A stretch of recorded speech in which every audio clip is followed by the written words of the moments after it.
মানব জীবনের শ্রেষ্ঠ চারটি দোয়া, যা আমরা অনেকেই জানি না। মানব জীবনের সব থেকে শ্রেষ্ঠ চারটি দোয়া রয়েছে, যা আল্লাহর রসুল সবসময় এই দোয়াগুলি আল্লাহর কাছে করতেন। এক নাম্বার দোয়া হলো, রব্বানা আতিনা ফিদ দুনিয়া হাসানাতাও ওয়া ফিল আখিরাতি হাসানা ওয়া কিনা আযাবান নার। এই দোয়াটা আল্লাহর রসুল বেশি বেশি পাঠ করতেন। এই দোয়ার মধ্যে কি রয়েছে? আল্লাহ পাক রব্বুল আলামিন বলেন, যারা এই দোয়াটা বেশি বেশি পাঠ করবে, রব্বানা আতিনা ফিদ দুনিয়া হাসানাতাও ওয়া ফিল আখিরাতি হাসানা ওয়া কিনা আযাবান নার। আল্লাহ পাক রব্বুল আলামিন তার যাবতীয় বিপদ বালা মুসিবত আল্লাহ তাআলা তার দূর করে দিবেন।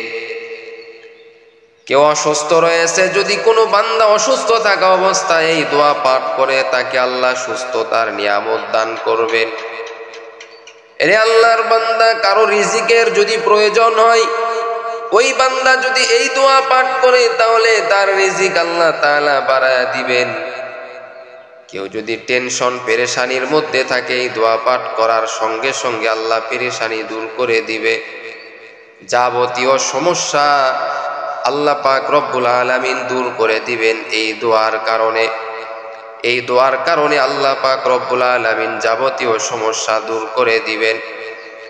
দুই নাম্বার দোয়া হলো, আল্লাহুম্মা ইন্নী আসআলুকাল জান্নাতা ওয়া আউযু বিকা মিনান নার। জান্নাত চাওয়া এবং জাহান্নাম থেকে মুক্তি চাওয়া। এই দোয়াটা বেশি বেশি পাঠ করতে হবে। আল্লাহুম্মা ইন্নী আসআলুকাল জান্নাতা ওয়া আউযু বিকা মিনান নার। এই দোয়াটা সর্ব অবস্থায় পাঠ করতে হবে। চলতে ফিরতে সর্ব অবস্থায় আল্লাহর কাছে এই দোয়াটা বেশি বেশি পাঠ করতে হবে। জান্নাত চাইতে হবে এবং জাহান্নাম থেকে মুক্তি চাইতে হবে আল্লাহর কাছে। তিন নাম্বার দোয়া হলো দোয়া ইউনুস। দোয়া ইউনুস আপনাকে বেশি বেশি পাঠ করতে হবে। লা ইলাহা ইল্লা আনতা সুবহানাকা ইন্নী কুনতু মিনাজ জালিমিন। হযরত ইউনুস আলাইহিস সালাম যখন মাছের পেটের মধ্যে যখন চলে গেলেন, মাছের পেটের মধ্যে যাওয়ার পরে অনেক চেষ্টা করলেন, কিন্তু পেট থেকে বের হতে পারলেন না। অনেক দোয়া করেছেন, বের হতে পারে নাই। অবশেষে হযরতে ইউনুস আলাইহিস সালাম যখন এই দোয়াটা পাঠ করেছেন,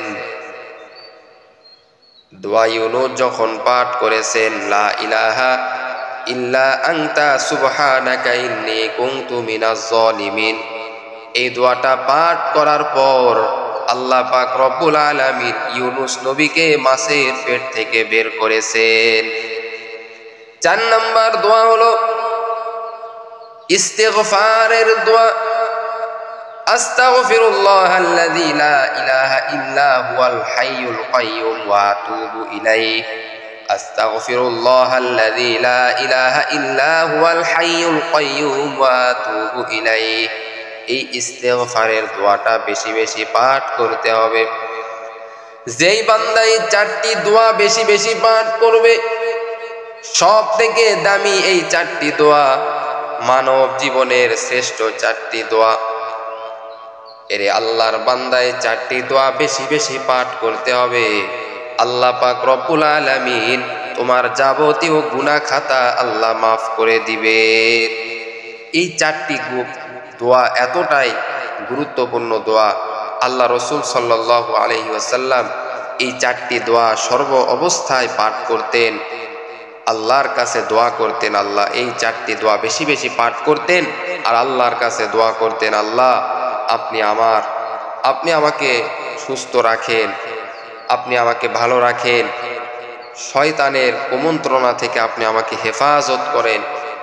এইভাবে আল্লাহ তাআলার কাছে বলতেন। আমরা মুমিন বান্দা যদি, মুসলমান যদি এই দোয়াগুলি, এই চারটি দোয়া বেশি বেশি যদি পাঠ করতে পারি, অবশ্যই আল্লাহ পাক রব্বুল আলামিন আমাদের উপর রহমতের নজর দিবেন এবং আমাদের যাবতীয় গুনাহগুলি আল্লাহ পাক রব্বুল আলামিন মাফ করে দিবেন এবং আমাদের জান্নাতে যাওয়ার রাস্তাটা সহজ করে দিবেন। আল্লাহ পাক রব্বুল আলামিন আমাদের সবাইকে এই 4টি দোয়া বেশি বেশি পাঠ করে কবরে যাওয়ার তৌফিক দান করুক। আমিন।